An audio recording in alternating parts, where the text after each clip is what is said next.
الحمدللہ وحدہ والصلاة والسلام علی من لا نبی بعدہ فاعوذ باللہ من الشیطان الرجیم بسم اللہ الرحمن الرحیم۔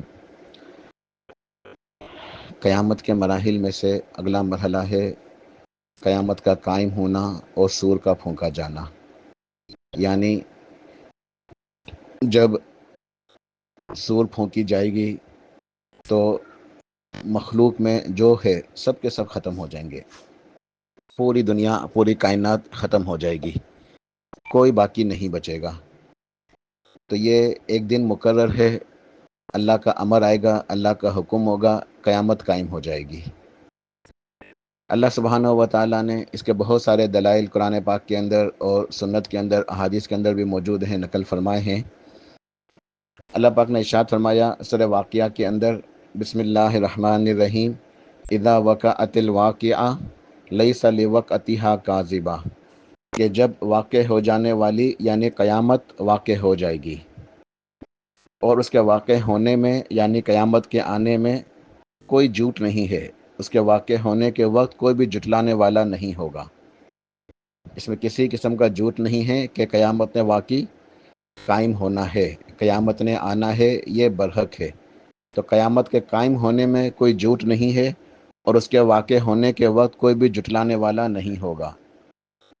خافضۃ الرافعہ، کہ یہ پست کرنے والی اور بلند کرنے والی ہے قیامت، یعنی کسی کو بلند کرے گی، کسی کو پست کرے گی، یعنی کسی کے نامہ اعمال بلند ہو جائیں گے، نیکیاں زیادہ ہو جائیں گی تو وہ بلند ہو جائے گا، کامیاب ہو جائے گا، کسی کو پست کر دے گی، نیچے کر دے گی، نامہ اعمال تو لے جائیں گے تو وہ ناکام ہو جائے گا، ذلیل اور رسوا ہو جائے گا۔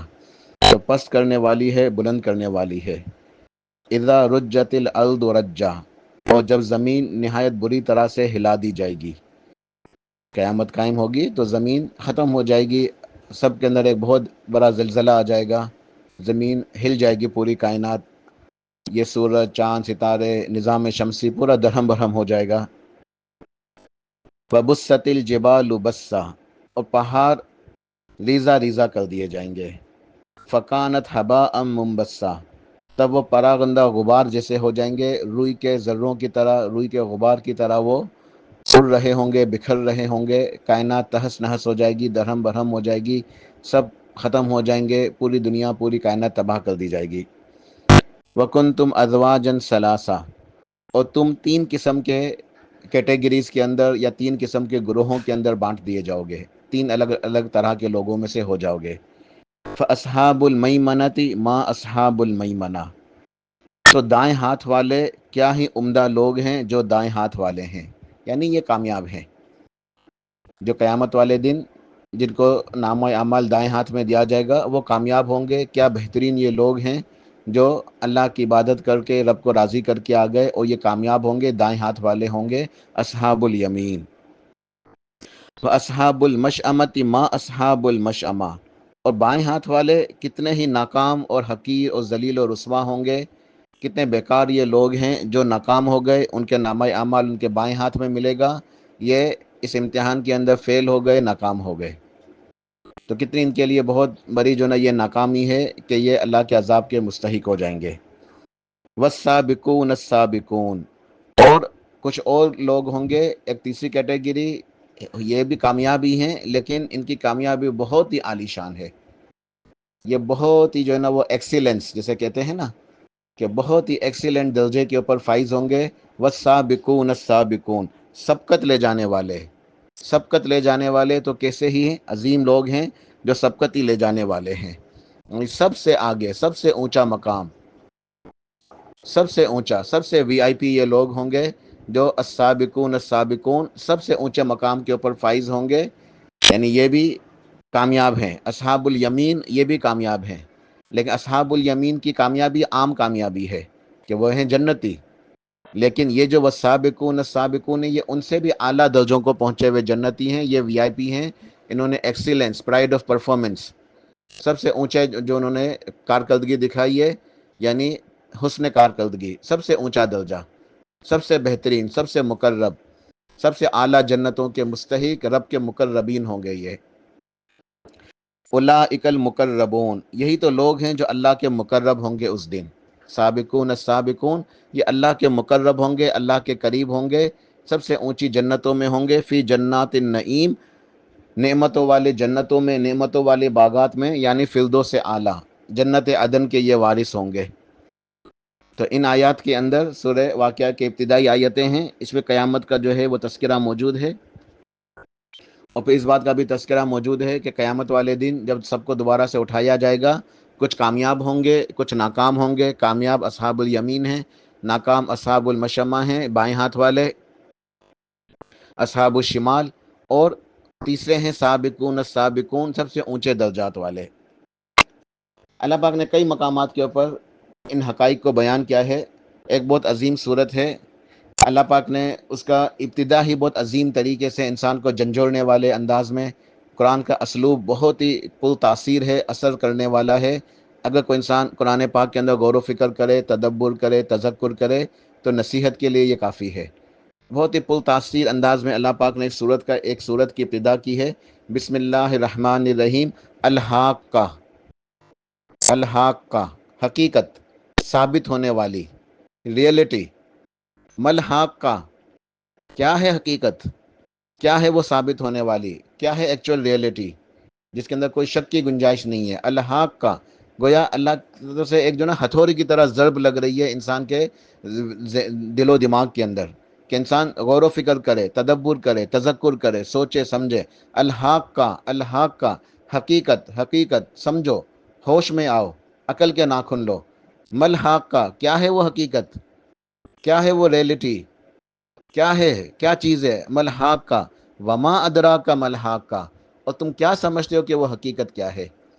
تم تو دنیا کی زندگی کو سب کچھ سمجھ بیٹھے، دنیا کی رنگینیوں کے اندر، دنیا کی بول بلائیوں میں، دنیا کے فریب اور دنیا کی یہ جتنی بھی گلیمرائز چیزیں ہیں، ان سب کے اندر جو ہے تم اپنے وقت کو جو ہے نا وہ غفلت سے گزار رہے ہو، تمہیں احساس ہی نہیں ہے۔ الحاقہ، ملحاقہ، وما ادراک ملحاقہ، حقیقت کیا ہے، تم کیا سمجھتے ہو کہ حقیقت کیا ہے، اور تم کیا جانتے ہو کہ وہ حقیقت کیا ہے۔ تمہیں گویا احساس ہی نہیں ہے، تمہیں پتہ ہی نہیں ہے کہ حقیقت کیا ہے، کہ وہ قیامت کا دن ہے، وہ دنیا کی زندگی ہے۔ وَمَا الْحَيَاةُ الدُّنْيَا إِلَّا مَتَاعُ الْغُرُورِ، ایک دھوکہ ہے۔ كُلُّ مَنْ عَلَيْهَا فان، یہ حقیقت ہے۔ كُلُّ نَفْسٍ ذَائِقَةُ الْمَوْتِ، یہ حقیقت ہے۔ تم سب نے مرنا ہے، یہ حقیقت ہے۔ قبر کی زندگی، یہ حقیقت ہے۔ البعث بعد الموت، یہ حقیقت ہے۔ اذا وقعت الواقعہ، یہ حقیقت ہے۔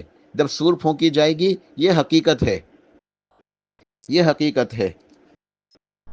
حدیث شریف کے اندر آتا ہے، سرتاج رسول پیارے نبی علیہ الصلوۃ والسلام ارشاد فرماتے ہیں، مسند احمد، ترمذی وغیرہ کی روایت ہے کہ میں دنیا کے اندر کیسے آرام سے رہوں، آپ تو سرور کائنات ہیں، سردار دو جہاں، شفیع المذنبین، مقام محمود کے اوپر فائز، گناہوں سے معصوم۔ اللہ نے آپ کے لیے جو نا فرما دیا کہ اے حبیب، آپ کے اگلے پیچھے سارے گناہ ہی معاف ہیں، یعنی آپ کے پاس کوئی گناہ ہی نہیں ہے۔ تو آپ کو بولا کس چیز کا خوف ہو سکتا تھا، لیکن آپ کیا ارشاد فرما رہے ہیں کہ میں بلا دنیا کے اندر کیسے سکون سے رہوں، کیسے دنیا کی لذتوں سے جو نا اپنے آپ کو بہراور کروں، اور کیسے مزے سے دنیا میں زندگی گزاروں، جبکہ سور پھونکنے والے جو فرشتے ہیں یعنی اسرافیل، حضرت اسرافیل علیہ السلام نے سور کو اپنے منہ میں لیا ہوا ہے اور اپنے چہرے کو جھکایا ہوا ہے، اپنے چہرے کو جو ہے نا وہ جھکایا ہوا ہے، منہ کے اندر سور ہے، اور آنکھیں، نگاہیں، کان آسمان کی طرف ہیں، اللہ کے حکم کا انتظار ہے، یعنی بالکل پوری طرح تیاری ہے کہ ابھی ابھی کسی بھی وقت بس فوراً ہی اللہ کی طرف سے حکم آئے گا اور میں نے سور پھونکنی ہے۔ دیکھیں کس کیفیت میں وہ فرشتے ہیں، حضرت اسرافیل علیہ السلام پوری طرح مستعد، پوری طرح ہوشیار، پوری طریقے سے تیار۔ یہ سور ان کے منہ میں ہے، ابھی تک حکم نہیں آیا سور پھونکنے کا، کسی بھی وقت آ سکتا ہے، لیکن ان کی تیاری کیسی ہے کہ سور ان کے منہ کے اندر ہے، اور گردن جھکائی ہوئی ہے زمین کی طرف سور پھونکنے کے لیے، اور نگاہیں، کان آسمان کی طرف لگے ہوئے ہیں کہ کب اللہ کا حکم آ جائے۔ یہ ہوتا ہے نا پوری طرح ایکٹیو ہونا، مستعد ہونا، کسی بھی لمحے جو ہے آرڈر مل سکتا ہے۔ تو سرتاج رسول سرور کائنات ارشاد فرماتے ہیں صلی اللہ علیہ وسلم کہ میں بلا کیسے دنیا میں آرام سے رہوں، چین سے رہوں، سکون سے رہوں، دنیا کی لذتوں کے اندر جو ہے نا میں مصروف رہوں۔ جبکہ حالت یہ ہے کہ اسرافیل علیہ السلام نے سور کو منہ کے اندر لیا ہوا ہے اور جھکے ہوئے ہیں، کان نگاہیں آسمان کی طرف ہیں کہ اللہ کا حکم آ جائے اور میں سور کو پھونک دوں، یعنی کسی بھی وقت یہ قیامت قائم ہو سکتی ہے، تو بلا میں کیسے آرام سے رہ سکتا ہوں؟ اور آج ہم کتنی غفلت کی زندگی گزارتے ہیں، کتنے مزے سے سوتے ہیں، کتنے مزے سے ہر چیز دنیا کی زندگی کی بھول بھلائیوں میں، اس کی رنگینیوں کے اندر الجھے ہوئے ہیں۔ اور اللہ کا قرآن ہمیں کیا فرما رہا ہے؟ الحاق کا ملحاق کا وما ادرا کا ملحاق کا، حقیقت، حقیقت کیا جانتے ہو؟ حقیقت تمہیں کیا پتا ہے کہ وہ حقیقت کیا ہے؟ وہ قیامت کا قائم ہونا ہے۔ اس کے بعد اگلی آیتوں میں، آیت نمبر 19 سے پھر شروع ہوتی ہیں کچھ آیتیں، فَأَمَّا مَنْ أُوتِيَ كِتَابَهُ بِيَمِينِهِ، حقیقت تو یہ ہے کہ پس جسے جس کا نامہ اعمال اس کے دائیں ہاتھ میں دیا جائے گا، فَيَقُول، وہ پھر کہے گا، هَاؤمُ اقْرَءُوا کتابیہ، جیسے نا کوئی خوشی سے چلاتا ہے۔ آج کسی کو کوئی کامیابی کا سرٹیفکیٹ مل جائے کہ بس تم کامیاب ہو گئے، کتنی خوشی سے وہ چلاتا ہے، سب کو بتاتا ہے ہاں ہاں بھائی دیکھو دیکھو آ جاؤ آ جاؤ، اپنے گھر والوں کی طرف بھاگتا ہے، اہل و عیال کی طرف لوٹتا ہے خوشی کے ساتھ کہ دیکھو دیکھو دیکھو کہ دیکھو میں کامیاب ہو گیا۔ تو اس شخص کا بھی وہی جو نا وہ کیفیت ہوگی کہ خوشی سے چلائے گا، یعنی خوشی سے گویا وہ اپنے آپ پہ قابو نہیں پائے گا، کہتے ہیں نا خوشی سے نہال ہو گیا، تو خوشی سے نہال ہو جائے گا۔ فَيَقُولُ هَاؤمُ اقْرَءُوا کتابیہ، تو وہ خوشی سے کہے گا کہ لو لو دیکھو دیکھو دیکھو میرا نامہ اعمال پڑھو، میں تو کامیاب ہو گیا۔ تم کیسے کامیاب ہو گئے؟ کیسے تمہیں جو نا یہ کامیابی حاصل ہو گئی؟ انی ظننت انی ملاق حسابیہ، وہ کہے گا بے شک مجھے یقین تھا، میرا ایمان تھا کہ مجھے اپنے حساب کو پانا ہی پانا ہے، اس یوم الحساب کا مجھے یقین تھا، میرا ایمان تھا اس قیامت کے اوپر۔ انی ظننت انی ملاق حسابیہ، بے شک مجھے تو یقین تھا کہ مجھے میرا حساب ملنا ہی ملنا ہے، تو میں اس کی تیاری کرتا رہا، میں اس کے لیے محنت کرتا رہا، اس کے لیے کوششیں کرتا رہا، دنیا کے اندر میں غافل نہیں رہا۔ تو اس غفلت نہ رکھنے کی وجہ سے، ہوشیار رہنے کی وجہ سے، تیاریوں کی وجہ سے، محنت و جد و جہد کی وجہ سے کیا ہوا؟ فَهُوَ فِي عِيشَةٍ رَاضِيَةٍ، آج وہ پسندیدہ زندگی میں ہوگا، من مانی زندگی جو اس کا جی چاہے گا۔ فی جنت عالیہ، اونچی جنتوں کے اندر، قطوفہا دانیہ، جس کے پھل جھکے ہوئے ہوں گے، قریب قریب ہوں گے، کوئی اس سے دور نہیں ہوں گے، کوئی محنت کوئی مشقت نہیں ہوگی، فلاں چیز کھانی ہے کیسے محنت کریں کیسے مشقت کریں، ہر چیز جھکی ہوئی اس کے آگے جھک رہی ہوگی۔ کلوا واشربوا ہنیئا بما اسلفتم فی الایام الخالیہ، اور کہا جائے گا کہ خوب مزے سے آج، پوری طبیعت سے آج سیر ہو کے کھاؤ پیو مزے کرو، اچھے طریقے سے جو ہے وہ کھاؤ پیو، ان اعمال کے بدلے جو تم نے گزشتہ زندگی کے اندر محنتیں کی، نیک اعمال کیے، ان اعمال کے بدلے میں آج تم یہاں مزے کرو، مزے سے کھاؤ پیو۔ یہ ہے حقیقت الحاق کا ملحاق کا وما ادراک کا ملحاق کا، کیا ہے یہ حقیقت؟ وَأَمَّا مَنْ أُوتِيَ كِتَابَهُ بِشِمَالِهِ، یہ حقیقت ہے کہ جس کا نامہ اعمال اس کے بائیں ہاتھ میں دیا گیا، تو وہ کہے گا فَيَقُول یا لیتنی لم اوت کتابیہ، کہ کاش مجھے میرا نامہ اعمال ملتا ہی نہیں۔ وہ شرمندہ ہوگا، وہ پریشان ہوگا، وہ نادم ہوگا، وہ حسرتیں کرے گا کہ یہ مجھے کیوں دیا گیا، میری کتاب مجھے دی کیوں گئی، یہ نامہ اعمال مجھے نہیں ملتا۔ ولم ادری ما حسابیہ، مجھے خبر ہی نہ ہوتی کہ میرا حساب کیا ہے۔ یا لیتہا کانت القاضیہ، کاش وہی فیصلہ کن موت ہوتی جو میں مر گیا تھا، بس دوبارہ سے مجھے اٹھایا نہ جاتا، مجھ سے حساب نہ لیا جاتا، مجھے پھر یہ مرحلہ درپیش نہ ہوتا قیامت کے دن کا۔ ما اغنی انی مالیہ، آج تو میرے مال نے مجھے کوئی بھی فائدہ نہیں دیا۔ ہلاک انی سلطانیہ، میری حکومت میری سلطنت مجھ سے چھن گئی، میں ہلاک ہو گیا، برباد ہو گیا، میرے عہدے، میری حکومت، میری ساری دنیا کے جو جتنی بھی میری چیزیں تھی، دنیا کے مال و اسباب وغیرہ کچھ کام نہیں آیا۔ پھر یہ ہے حقیقت الحاق کا ملحاق کا وما ادراک کا ملحاق کا، کہا جائے گا خذوہ فغلوا ثم الجحیم صلوا، حکم ہوگا کیسے جکڑ لو، اسے پکڑ لو، پھر توق پہنا دو، جہنم کی آگ کا عذاب کا توق پہنا دو، پھر اسے جہنم کی آگ میں جھونک دو۔ ثم فی سلسلۃ ذرعها 70 ذراعا فاسلکوا، پھر ایک زنجیر میں جس کی پیمائش 70 گز ہے، اسے جکڑ دو، اسے جکڑ دو، اسے جہنم کے عذاب کے اندر مبتلا کر دو۔ انہ کان لا یؤمن باللہ العظیم، یہ وہ بدبخت تھا جو ایمان لانے والا نہیں تھا، جو اللہ کے اوپر ایمان نہیں لاتا تھا، قیامت کے دن کے اوپر ایمان نہیں لاتا تھا۔ تو یہ تمام مراحل یہ بالکل برحق ہیں، مجھے اور آپ کو، ہم سب کو ان کا سامنا کرنا ہے۔ قیامت کے مراحل میں سے مختلف مراحل ہیں، جیسے سورہ اسرافیل، یعنی اسرافیل علیہ السلام سور پھونکیں گے، سب کچھ ختم ہو جائے گا۔ اس کے بعد وقوف کا مرحلہ ہے کہ اللہ کے سامنے جب دوبارہ سے سب اٹھائے جائیں گے، پہلی سور پھونکی جائے گی، سب ختم ہو جائیں گے، سب مر جائیں گے، کچھ باقی نہیں بچے گا، کوئی باقی نہیں بچے گا۔ لمن الملک اليوم للہ الواحد القہار، اللہ تعالیٰ پوچھے گا سب کو مارنے کے بعد، کوئی نہیں بچے گا۔ این الجبارون این المتکبرون، کہاں ہیں؟ این الملوک، بادشاہ کہاں ہیں آج؟ لاؤ سامنے لاؤ بادشاہوں کو، اپنے آپ کو کچھ سمجھنے والے، تکبر کرنے والے، اترانے والے، حکومتوں کے مالک، طاقتوں کے مالک، دوسروں کے اوپر ظلم کرنے والے، پوری پوری نسلیں ختم کرنے والے، مسلمانوں کے اوپر ظلم کرنے والے، آگ برسانے والے، بمباریاں کرنے والے، دنیا کے اپنے آپ کو فرعون سمجھنے والے۔ این الملوک، کہاں ہے آج یہ سپر پاورز؟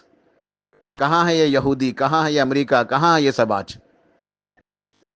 لمن الملک اليوم، آج کس کی بادشاہت ہے؟ آج کس کی حکومت ہے؟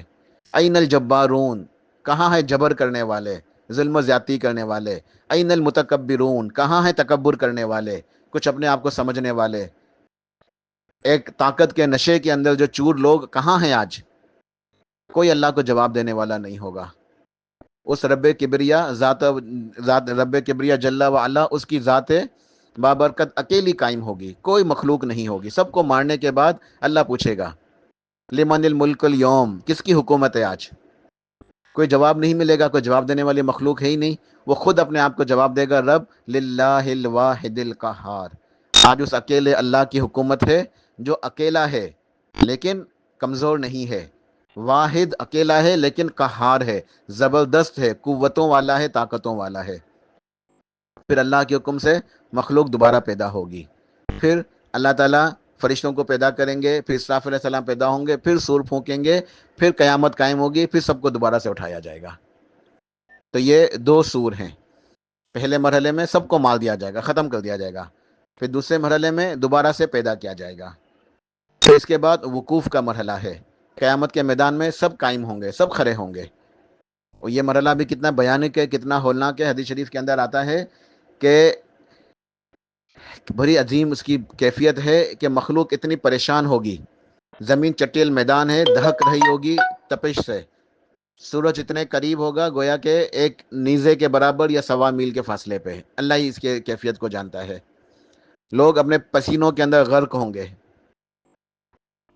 ننگے کھڑے ہوں گے، کوئی سایہ نہیں ہوگا، مخلوق سب کے سب بدحال ہوگی، اور اتنے آپس میں جگہ کی تنگی ہوگی کہ سرتاج رسول نبی علیہ الصلوۃ والسلام اللہ تعالیٰ سے دعائیں مانگا کرتے تھے کہ اے میرے رب، کل قیامت والے دن میرے وقوف کی جگہ، میرے کھڑے ہونے کی جگہ کو تنگ نہ کرنا۔ اور ارشاد فرمایا کہ جس شخص کو اپنے 2 پاؤں پہ کھڑے ہونے کی جگہ مل جائے گی نا، وہ اپنے آپ کو خوش نصیب سمجھے گا۔ یعنی سیدنا آدم علیہ السلام سے لے کے دنیا کے آخری انسان تک سب کے ساتھ اس زمین کے اوپر جمع ہوں گے۔ کتنا ازدحام ہوگا، کتنی رش ہوگا، کتنی بھیڑ ہوگی، کتنی گھٹن ہوگی۔ آج ایک کمرے میں 4-5 لوگ ہوں تو میں رات کو نیند نہیں آتی گرمیوں کے اندر کہ حبس ہو جاتا ہے۔ وہ تمام کے تمام انسان اول سے لے کے آخر تک ایک ہی میدان میں جمع ہوں گے، نہ پنکھے، نہ سایہ، نہ اے سی، کچھ بھی نہیں۔ اور آج ہم سے سورج کتنا زیادہ دور ہے، کروڑوں اربوں میل دور ہے۔ جون جولائی مئی میں ہمارے پسینے نکلتے ہیں، طبیعت خراب ہو جاتی ہے، اور اس وقت تو سورج ہمارے جو ہے نا بالکل سر کے اوپر ہوگا، 1.25 میل یا ایک نیزے کے برابر۔ وہ میل کی کیفیت اللہ ہی جانتا ہے۔ ایک میل وہ بھی ہوتا ہے جو سرمے دانی میں جو سلائی جاتی ہے، جو سرما لگا دو، اسے بھی میل کہا جاتا ہے۔ تو کیا وہ کیفیت ہوگی؟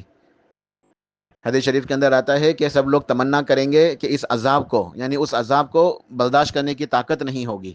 لوگ تمنا کریں گے کہ چاہے اللہ تعالیٰ میں جہنم میں ڈال دے لیکن اس وقوف کے مرحلے سے بچا لے۔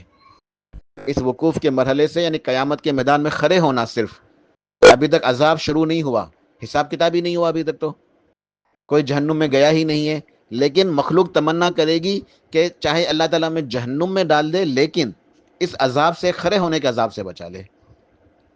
وجہ یہ ہے کہ جہنم کا عذاب ابھی تک محسوس ہی نہیں کیا نا، کہ جو وقوف کے مرحلے کا عذاب ہے نا، یہ اتنا خطرناک لگ رہا ہے، اس سے مخلوق پریشان ہوگی۔ پھر شفاعت عظمیٰ کی طویل حدیث بخاری مسلم اور بہت ساری جو ہے اور کتابوں کے اندر حدیث کی ثابت ہے کہ سب لوگ سیدنا آدم علیہ السلام کے پاس جائیں گے اور عرض کریں گے کہ آپ اللہ کے پہلے نبی، پہلے انسان، اللہ نے آپ کو اکرام کیا، اپنے ہاتھوں سے آپ کو بنایا، آپ کو جنت میں جگہ دی، آج آپ اللہ سے شفاعت کریں کہ اللہ تعالیٰ حساب کتاب شروع کرے۔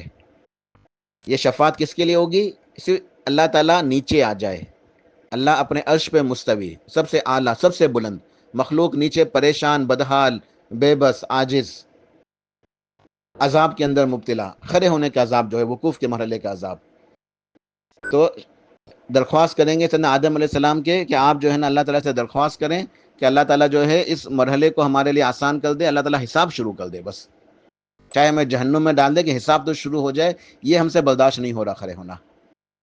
اللہ کے نبی سیدنا آدم علیہ السلام کہیں گے کہ آج اللہ تعالیٰ اتنا غصے میں ہے کہ اس سے پہلے اتنا غصہ نہ اللہ کو پہلے کبھی آیا تھا، نہ آج کے بعد کبھی اتنا غصہ آئے گا۔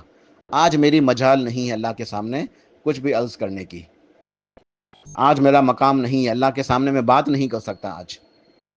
جاؤ سیدنا نوح علیہ السلام کے پاس، لوگ جائیں گے سیدنا نوح علیہ السلام کے پاس کہ آپ عظیم ترین نبی، رسول، اولو العزم رسولوں میں سے، 950 سال آپ نے اللہ کی توحید کی، لا الہ الا اللہ کی لوگوں کو دعوت دی ہے، عظیم مقام اور مرتبہ، آپ اللہ سے شفاعت کریں، درخواست کریں، اللہ تعالیٰ حساب کتاب شروع کرے۔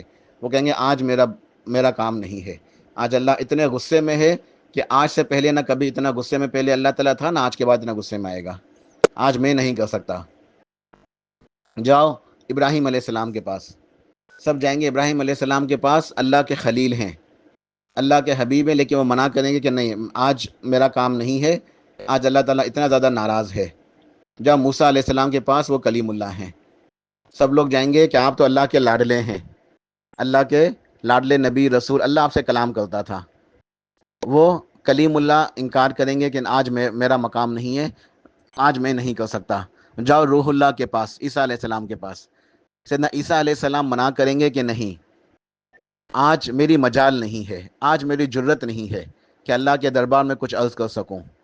آج اگر کوئی ہستی اللہ کے یہاں کچھ عرض کر سکتی ہے تو محمد مصطفیٰ احمد مجتبیٰ صلی اللہ علیہ وآلہ وسلم ہے، آج ان کے علاوہ کسی کی مجال نہیں ہے۔ جاؤ، تو سب لوگ آئیں گے سرتاج رسل، امام الانبیاء، سردار دو جہاں صلی اللہ علیہ وسلم کے پاس، آپ عرض کریں گے ہاں آج اللہ تعالیٰ نے مجھے یہ مقام عطا کیا ہے، یہ مقام محمود ہے، حمد کرنے والے کا مقام۔ آپ صلی اللہ علیہ وسلم اللہ کے عرش کے نیچے سجدہ ریز ہو جائیں گے، بہت طویل سجدہ، آپ شفاعت نہیں کریں گے، سجدہ کریں گے، بہت طویل سجدہ۔ آپ ارشاد فرماتے ہیں کہ مجھے نہیں معلوم کہ وہ سجدہ کتنا طویل ہوگا، اور اس سجدے کے اندر میں اللہ کی وہ حمد بیان کروں گا، وہ اللہ کی تعریف کے الفاظ جو آج میں نہیں جانتا، اسی وقت اللہ تعالیٰ میرے دل کے اندر القا کرے گا، حمد و ثنا کے وہ الفاظ اللہ تعالیٰ میرے دل کے اندر القا کرے گا، میں ان الفاظ سے اللہ کی حمد بیان کروں گا، اللہ کی تعریف کروں گا، اللہ کا غصہ ٹھنڈا ہوگا۔ وہ الفاظ آج میں نہیں جانتا۔ الحمدللہ، سبحان اللہ، اللہ اکبر، اللہ کی حمد کے الفاظ، تعریف و توصیف کے الفاظ، وہ اللہ تعالیٰ اسی وقت ہمارے نبی علیہ السلام کے دل کے اندر، قلب مبارک پہ القا کرے گا، الہام ہوں گے وہ الفاظ جو آج آپ نے ارشاد فرمایا کہ آج دنیا میں نہیں جانتا، اس وقت اللہ تعالیٰ مجھے سکھائے گا، تو میں ان الفاظ کے ساتھ اللہ کی حمد و ثنا بیان کروں گا، اور کتنا طویل وہ سجدہ ہوگا میں نہیں جانتا، اللہ کی حمد و ثنا بیان کرتا ہی رہوں گا، کرتا ہی رہوں گا، کرتا ہی رہوں گا، یہاں تک کہ اللہ تعالیٰ کی طرف سے آواز آئے گی، اللہ تعالیٰ مجھے پکارے گا، یا محمد صلی اللہ علیہ وسلم ارفع رأسک، اے حبیب سر اٹھائیے، مانگیے آپ کو دیا جائے گا، شفاعت کیجیے آپ کی شفاعت قبول کی جائے گی، بات کیجیے آج آپ کی بات سنی جائے گی، آپ کے علاوہ کسی کا مقام نہیں ہے صلی اللہ علیہ وآلہ وسلم۔ کہ آپ رحمت للعالمین ہیں، شفیع المذنبین ہیں، شفاعت عظمیٰ کے آپ مالک ہیں، حامل ہیں، اللہ کی تعالیٰ کی طرف سے مقام محمود ہے، یہ حمد کرنے والے کا بیان۔ آپ کہیں کہ یا اللہ مخلوق پریشان ہے، حساب کتاب شروع کر فرما دے، تو آپ کی شفاعت سے، اسے شفاعت عظمیٰ کہتے ہیں یا شفاعت کبریٰ کہتے ہیں، یہ صرف مسلمانوں کے لیے نہیں ہوگی بلکہ تمام انسانیت کے لیے ہوگی، پوری مخلوق کے لیے۔ پھر وجاء ربک والملک صفا صفا، وہ پھر آئے گا تیرا رب، پھر اللہ اپنے ایک شان سے جس شان کو ہم سمجھ نہیں سکتے اس کیفیت کو، اللہ آئے گا، وجاء ربک، اور آئے گا تیرا رب، کیسے آئے گا؟ کما یلیق جلالہ و عظمتہ، جیسے اس کے جلال کے لائق، جیسے اس کی عظمت کے لائق وہ رب آئے گا، اپنی جلال کے مطابق، اپنی شان کے مطابق، اپنے مقام عزت و مرتبے کے مطابق وہ رب تشریف لائے گا، اور پھر حساب کتاب شروع ہوگا۔ تو شفاعت عظمیٰ یہ سب کے لیے ہوگی۔ اس کے بعد دیگر اور بھی شفاعتیں ہیں جن ابھی تذکرہ انشاءاللہ اس کا آئے گا۔ پھر اس کے بعد دیگر مراحل ہیں، حساب کتاب ہے، نامہ اعمال کا دیا جانا، میزان وغیرہ، اور ایک مرحلہ یہاں یہ بھی ہے، حوض کوثر، ایک حوض جنت کے اندر، ایک نہر کوثر، انا اعطیناک الکوثر، اے حبیب ہم نے آپ کو کوثر عطا کی ہے۔ تو جنت کے اندر ایک نہر کوثر، اس نہر سے ایک کنیکشن دیا جائے گا میدان حشر میں، دنیا کے اندر، یعنی یہ عام دنیا نہیں ہوگی، اس وقت جو زمین ہے وہ الگ ہوگی، اس کی کیفیت اللہ جانتا ہے، یہ سرزمین محشر کہیں گے۔ تو سرزمین محشر میں یعنی اس وقت ایک حوض قائم کیا جائے گا، اس حوض سے پانی نہر کوثر سے آئے گا، جنت سے آئے گا، اور اللہ کے نبی علیہ الصلوۃ والسلام اس شان سے اپنی امتیوں کو پانی پلائیں گے کہ آپ کے ساتھ سیدنا ابوبکر صدیق ہوں گے، سیدنا عمر فاروق ہوں گے۔ آج ان دونوں حضرات کو، ان کی انکار کرنے والے، ان کو برا برا کہنے والے جو روافظ اور دیگر جو ہیں بدبخت، وہ اس حدیث کے اوپر کبھی غور و فکر کریں۔ آپ اپنی امتیوں کو پانی پلائیں گے، آپ کے ساتھ دونوں آپ کے ساتھ ہی موجود ہوں گے، ہر وقت آپ کے ساتھ، دنیا میں بھی ہمیشہ ساتھ، قبر میں بھی، دونوں کی قبریں بھی ایک ساتھ، دونوں کی قبریں ایک ساتھ، ایک ہی حجرے کے اندر نبی علیہ السلام بھی موجود ہیں، سیدنا ابوبکر صدیق بھی، سیدنا عمر فاروق بھی، تینوں ایک ساتھ اٹھیں گے، اور قیامت کو بھی ایک ساتھ حوض کے اوپر آپ پانی پلا رہے ہوں گے، سیدنا فاروق اعظم، سیدنا ابوبکر صدیق وہ بھر بھر کے دیں گے، آپ اپنے امتیوں کو اپنے ہاتھ سے پلائیں گے۔ اللہ تعالی ہم سب کو نصیب فرمائے۔ اللہ تعالی دعا مانگنی چاہیے کہ اللہ ہمیں آپ کے دست مبارک سے یہ حوض کوثر کا پانی نصیب فرمائے۔ جس نے وہ پانی پی لیا اس سے پھر کبھی پیاس نہیں لگے گی، ہمیشہ ہمیشہ اس کی پیاس بجھ گئی، اور وہ پیاس کیسی ہوگی قیامت کے میدان کی، لفظوں میں بیان نہیں ہو سکتی، کوئی بیان نہیں کر سکتا اس پیاس کے عالم کو۔ اور جس کو وہ پانی مل گیا حوض کوثر کا، پھر سے کبھی پیاس نہیں لگے گی، ہمیشہ ہمیشہ ہمیشہ کے لیے اس کی پیاس بجھ گئی، ختم ہو گئی۔ اللہ تعالی ہم سب کو وہ نصیب فرمائے۔ اور کچھ ایسے لوگ ہوں گے جن کو آپ پہچان لیں گے کہ یہ میرے امتی ہیں، وضو کرنے والے ہوں گے، اس وجہ سے جو دیگر روایت سے ثابت ہے کہ وضو کے اللہ تعالیٰ اس امت کو یہ شان عطا کرے گا کہ جو ہم وضو کرتے ہیں تو جہاں جہاں ہمارا وضو کا پانی لگتا ہے وہ اوضاع کو اللہ تعالیٰ ایک نور عطا کرے گا، چمک رہے ہوں گے۔ تو وضو کے اوضاع کی وجہ سے اللہ کے نبی اس میدان جو پوری خلقت ایک جگہ جمع ہے اپنے امتیوں کو پہچان لیں گے، نمازیوں کو، وضو کرنے والوں کو، تو آپ ان کو پانی پلائیں گے۔ آپ ارشاد فرماتے ہیں کہ کچھ لوگ آئیں گے حوض کی طرف، میں تیار ہو جاؤں گا انہیں پانی پلانے کے لیے، فرشتے انہیں آگ کے ڈنڈوں سے مارتے ہوئے دھکیلنے لگیں گے، دور ہٹائیں گے۔ میں کہوں گا اصحابی اصحابی، یہ تو میرے ساتھی ہیں، تو میرے ساتھی ہیں، امتی امتی، میرے امتی ہیں، انہیں قریب آنے دو، انہیں پانی پلاؤں۔ فرشتے کہیں اے اللہ کے حبیب صلی اللہ علیہ وسلم، آپ تو جانتے نہیں، آپ کا تو انتقال ہو گیا تھا، آپ تو عالم الغیب ہے نہیں، عالم الغیب تو اللہ کی ذات ہے، آپ کو تو پتہ ہی نہیں کہ آپ کے جانے کے بعد انہوں نے آپ کے دین کے اندر کیا کیا خرافات پیدا کی ہیں، کیا کیا بدعتیں کی ہیں، کیا کیا نئے نئے کام کیے ہیں۔ اللہ کے نبی جو نبی الرحمہ ہیں، رحمت للعالمین ہیں، انہیں اتنا غصہ آئے گا یہ بات سن کے کہ میرے جانے کے بعد ان لوگوں نے میرے دین کے اندر اتنی تبدیلیاں کر لی، عبادت کے نئے نئے طریقے، خرافات، بدعتیں، آپ غصے سے فرمائیں گے سہوکن سہوکا، انہیں میری نظروں سے دور کر دو۔ تو حوض کوثر کے پانی سے یہ بدعتی محروم کر دیے جائیں گے۔ تو ہمیں حوض کوثر کے اوپر ایمان لانا ہے، اس کے اوپر ایمان لانا ہے۔ اس کے بعد حساب کتاب کے مراحل ہیں، اب یہ کیفیتیں ہم نہیں سمجھ سکتے پہلے کون سا مرحلہ ہے کیا ہے، لیکن بہرحال حوض کوثر یہ قائم ہوگا، میدان حشر میں حوض کوثر قائم ہوگا، ٹھیک ہے۔ اب حساب کتاب کی طرف آئیں گے تو نامہ اعمال دیا جائے گا۔ حساب کتاب کا پہلا مرحلہ ہے نامہ اعمال کا تقسیم ہونا۔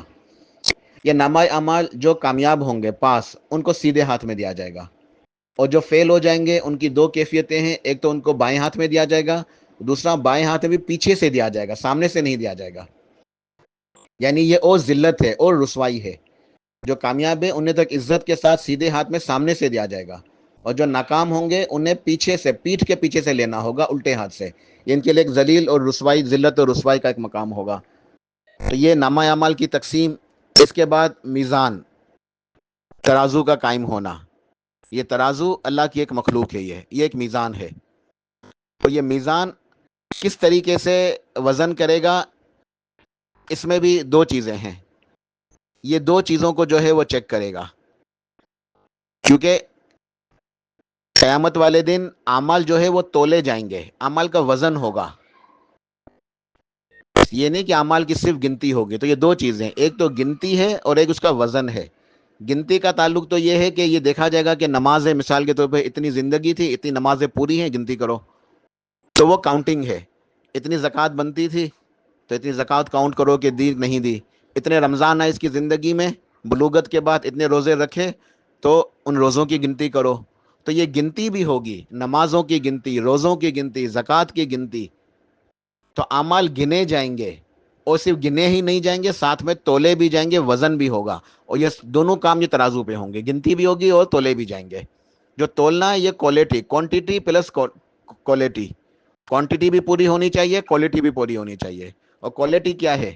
کوالٹی یہ ہے کہ عمل کرنے والے کا عقیدہ صحیح ہو، عمل کرنے والے کی نیت صحیح ہو، اخلاص ہو. تو عمل کرنے والے کے جو عمل ہے وہ خالص اللہ کے لیے ہو. عمل کے اندر کسی قسم کی ملاوٹ نہ ہو، ریاکاری نہ ہو، نیت خالص اللہ کے لیے خالص ہو، اخلاص ہو. یعنی ریاکاری نہ ہو، اخلاص ہو، دکھلاوا نہ ہو، نیت رب کو راضی کرنے کے لیے. اور عمل سنت کے مطابق ہو، عمل سنت کے مطابق، بدعتیں نہ ہو. یعنی عمل کرنے والا جو ہے اس کے اعمال کے اندر، اس کے عقیدے میں شرک نہ ہو، پھر ریاکاری نہ ہو، دکھلاوا نہ ہو، نیت خالص اللہ کی رضا کے لیے ہو، للہیت ہو، ٹھیک ہے، اخلاص موجود ہو، اور عمل سنت کے مطابق ہو. تو یہ اس کی کوالٹی ہے. تو اعمال گنتی بھی کی جائے گی اور تولے بھی جائیں گے، یعنی کوانٹٹی پلس کوالٹی. تو یہ ترازو ہے جو انسان کے نیکیاں اور گناہ اس کے اندر تولے جائیں گے. تو جس کا وزن جو ہے نیکیوں کا زیادہ ہو گیا وہ کامیاب ہو گیا، اور جس کے گناہوں کا وزن زیادہ ہو گیا وہ ناکام ہو گیا. تو یہ ہے حساب کتاب، یہ ہے میزان. حساب کتاب کے مراحل میں نامہ اعمال کا تقسیم ہونا، میزان، پھر اللہ کا پوچھنا، اللہ اپنے سامنے کھڑا کر کے حساب لے گا. یہ تمام مراحل ہیں. اس کے بعد پل صراط ہے. پل صراط بہت زیادہ ہولناک، بہت ہی خطرناک آخرت کا مرحلہ ہے. اللہ تعالی ہم سب کی حفاظت فرمائے. کہ جہنم کے اوپر ایک پل رکھا جائے گا، بال سے بھی زیادہ باریک، تلوار سے بھی زیادہ اس کی کاٹ جو ہے وہ تیز ہوگی.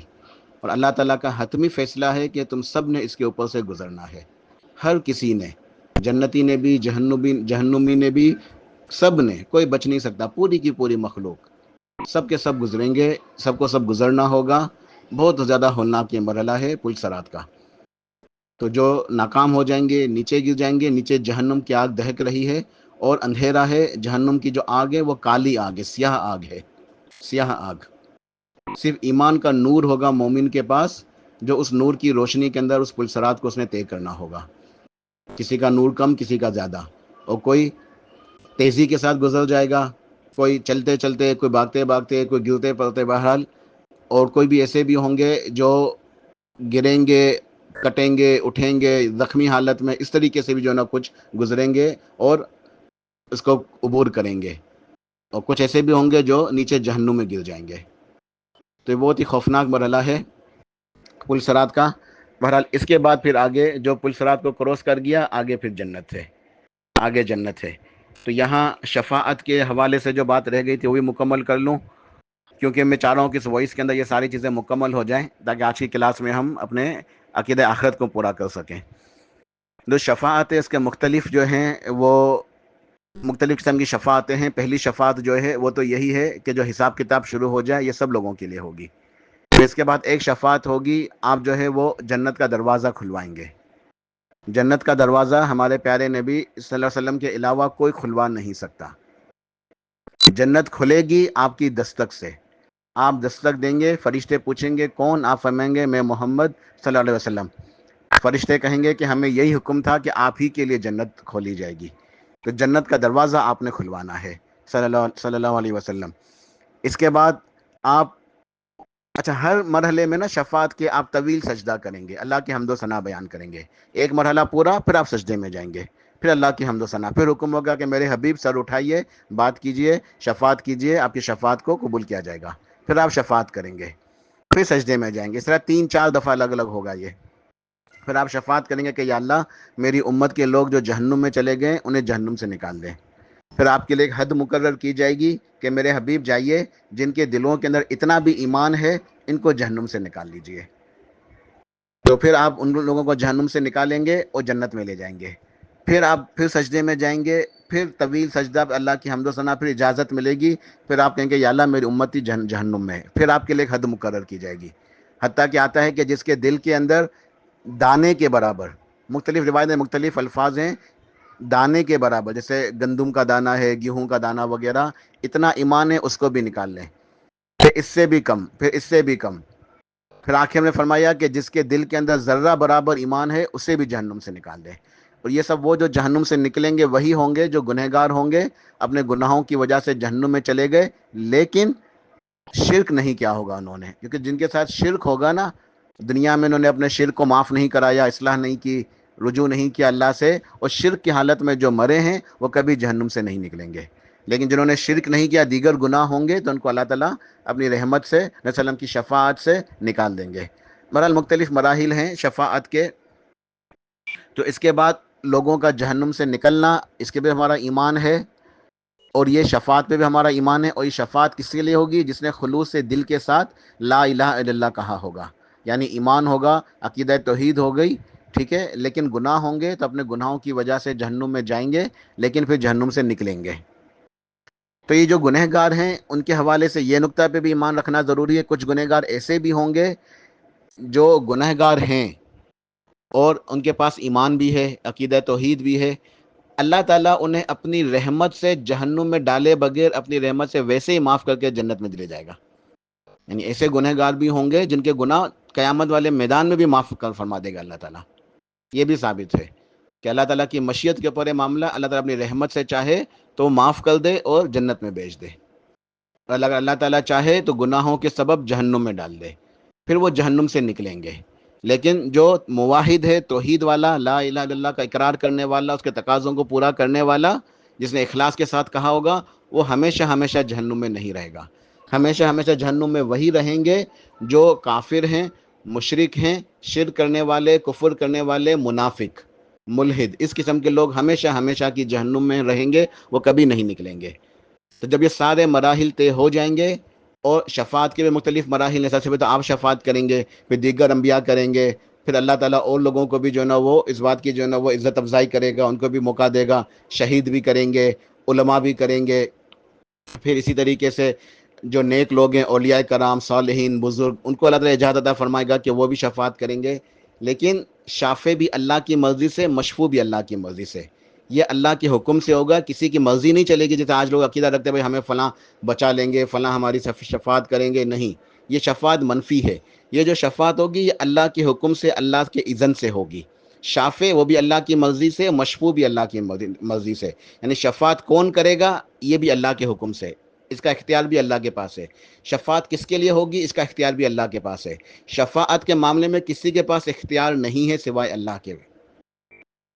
من ذا الذی یشفع عندہ الا باذنہ، کون ہے جو اللہ کے حکم کے بغیر اس کے دربار میں کسی کی سفارش کر سکے؟ تو سفارش ہوگی، شفاعت ہوگی، برحق ہمارا ایمان ہے، لیکن اللہ کے اختیار، اللہ کے حکم، اللہ کے اذن، اللہ کی مرضی سے ہوگی، اور کس کے لیے ہوگی؟ جو عقیدہ توحید والے ہوں گے۔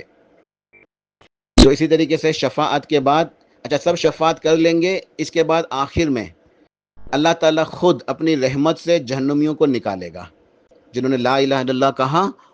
یہ بھی ایک حدیث کا ایک حصہ ہے کہ جب آخری شفاعت کا مرحلہ ہوگا تو اللہ کے نبی علیہ الصلوۃ والسلام طویل سجدہ کریں گے، اللہ کی حمد و ثنا بیان کریں گے، اللہ تعالیٰ سے اجازت مانگیں گے کہ یا اللہ مجھے ان لوگوں کو بھی جہنم سے نکالنے کی اجازت عطا فرما دے جن کے پاس کلمہ موجود ہے، لا الہ الا اللہ موجود ہے، مگر کوئی نیکی نہیں ہے، تو میں انہیں بھی نکال لوں۔ اللہ فرمائے گا اے میرے حبیب آپ نے شفاعت کر لی، اب مجھے میری عزت کی قسم ہے، مجھے میری جلالت کی قسم ہے، مجھے میری بزرگی کی قسم ہے، اللہ تعالیٰ قسمیں کھائے گا اپنی عزت کی، اپنی جلالت کی، اپنی بزرگی کی، اپنی کبریائی کی، فرمائے گا کہ ان لوگوں کو میں خود نکالوں گا جنہوں نے لا الہ الا اللہ کہا ہے، جنہوں نے لا الہ الا اللہ کہا ہے، ان کے پاس نیکی نہیں ہے مگر لا الہ الا اللہ کی گواہی موجود ہے، عقیدہ توحید موجود ہے، ان کو میں خود نکالوں گا۔ تو اللہ تعالیٰ خود جو ہے نا وہ جہنم سے ان لوگوں کو نکالیں گے، کیفیت ہم سمجھ نہیں سکتے۔ کما یلیق لجلالہ و عظمتہ۔ اس کے بعد جنتی جنت میں، جہنمی جہنم میں، اور اس کے بعد جو مرحلہ ہے وہ کیا ہے؟ وہ خلود ہے، ہمیشہ ہمیشہ کی زندگی، کہ جنتی جنت میں ہوں گے، جہنمی جہنم میں ہوں گے۔ اللہ تعالیٰ پکارے گا یا اہل الجنہ، سب جنتی متوجہ ہو جائیں گے، یا اہل النار، سب جہنم میں متوجہ ہو جائیں گے، کہ ان کو ایک امید ہو کہ شاید اللہ تعالیٰ جو ہے کوئی آسانی فرما دے، نکال دے۔ اللہ تعالیٰ جنت اور جہنم کے درمیان ایک مقام کے اوپر یا ایک دیوار کے اوپر، کیفیت ہم نہیں سمجھ سکتے، ہمارا ایمان ہے، ایک مینڈے کو لائے گا، ایک مینڈا، ایک دمبا ہوگا۔ اللہ تعالیٰ جہنمیوں کو بھی دکھائے گا اور جنتیوں کو بھی دکھائے گا، اور پوچھے گا اے جنتیوں، اے جہنمیوں، اس کو پہچانتے ہو؟ یہ موت ہے، یہ موت ہے جو تمہیں دنیا کے اندر آئی تھی نا، تو یہ موت ہے۔ تو موت کو ایک مینڈے کی شکل میں لایا جائے گا جنت اور جہنم کے ایک درمیانی جگہ پہ، اور دونوں لوگ دیکھ رہے ہوں گے، جنتی بھی اور جہنمی بھی۔ پھر اللہ تعالیٰ اس موت کو ذبح فرما دے گا، اللہ سبحانہ و تعالیٰ اس موت کو ذبح فرما دے گا، کہ اب موت کو بھی موت آ گئی، اب موت بھی مر گئی۔ جو جنت میں ہے وہ ہمیشہ ہمیشہ کی جنت، کبھی نہ انہیں موت آئے گی، نہ بیمار ہوں گے، نہ تھکن، نہ کوئی پریشانی، نہ کوئی غم، نہ جنت سے نکالے جائیں گے، نہ نعمتیں کم ہوں گی، نہ ختم ہوں گی، ہمیشہ ہمیشہ اللہ کی نعمتوں میں۔ اور جو جہنم میں ہے وہ ہمیشہ ہمیشہ اللہ کی جہنم میں، اللہ کے عذاب میں۔ اللہ ہم سب کی حفاظت فرما دے، اللہ ہم سب کو جنت کا مستحق بنا دے اور جہنم سے بچا لے۔ تو یہ آخری مرحلہ ہوگا کہ جب موت کو بھی موت آ جائے گی، پھر ہمیشہ کی جنت، ہمیشہ کی جہنم۔ پھر اللہ تعالیٰ جنتیوں کو ایک عظیم انعام دے گا، وہ اللہ تعالیٰ فرمائے گا اے جنتیوں، کیا میں نے تم سے اپنے وعدے پورے کر لیے؟ تو کہیں گے ہاں ہمارے رب، تو نے جو جو وعدے کیے تھے تیرے سارے وعدے پورے ہوئے۔ اللہ فرمائے گا ابھی ایک وعدہ باقی ہے۔ جنتی کہ یا اللہ کون سا وعدہ؟ کیا تو نے ہمارے چہرے کو روشن نہیں کیا؟ کیا تو نے ہمیں جہنم سے نہیں بچایا؟ تو نے اس جنت کا وارث نہیں بنا دیا؟ اللہ فرمائے گا ایک باقی ہے، اور وہ وعدہ کیا ہے؟ ایک تو یہ کہ میں تم سے ہمیشہ ہمیشہ کے لیے راضی ہوں، کبھی بھی ناراض نہیں ہوں گا۔ اللہ تعالیٰ جنتیوں سے ہمیشہ کے لیے راضی ہو جائے گا۔ وَرِضْوَانٌ مِّنَ اللَّهِ اکبر، اللہ کی رضا سب سے بڑی چیز ہے، اللہ راضی ہو جائے۔ وَرِضْوَانٌ مِّنَ اللَّهِ اکبر، اللہ کی رضا سب سے بڑی چیز۔ تو اللہ جنتیوں سے ہمیشہ ہمیشہ کے لیے راضی ہو جائے گا۔ اور دوسری آخری جو نعمت ہوگی جنت کی، وہ کیا ہوگی؟ کہ اللہ تعالیٰ اپنے چہرے کے آگے جو نور کے پردے ہیں، ان پردوں کو ہٹا دے گا، اور جنتی براہ راست اپنی آنکھوں سے، بغیر کسی رکاوٹ کے، بغیر کسی تکلیف کے، بغیر کسی واسطے کے، براہ راست ڈائریکٹ اپنے رب کبریا جل و علا کو دیکھیں گے۔ رب کا دیدار، یہ جنت کی سب سے بڑی نعمت ہے، یہ جنت کی سب سے بڑی نعمت ہے یہ۔ تو جنتیوں کو اللہ تعالیٰ کا دیدار حاصل ہوگا۔ ان تمام امور کے اوپر جو یہ 2-3 کلاسوں کے اندر بیان ہوئے ہیں، الحمدللہ ہمارا ایمان ہے، اور یہ عقیدہ آخرت ہے، یہ عقیدہ آخرت ہے۔ ہمارے لیے نصیحت یہ ہے کہ ہم اس کی تیاری کریں، اس کے اوپر ایمان لائیں۔ اللہ پاک توفیق عطا فرمائے۔ سبحان ربک رب العزت عما یصفون وسلام علی المرسلین والحمد للہ رب العالمین۔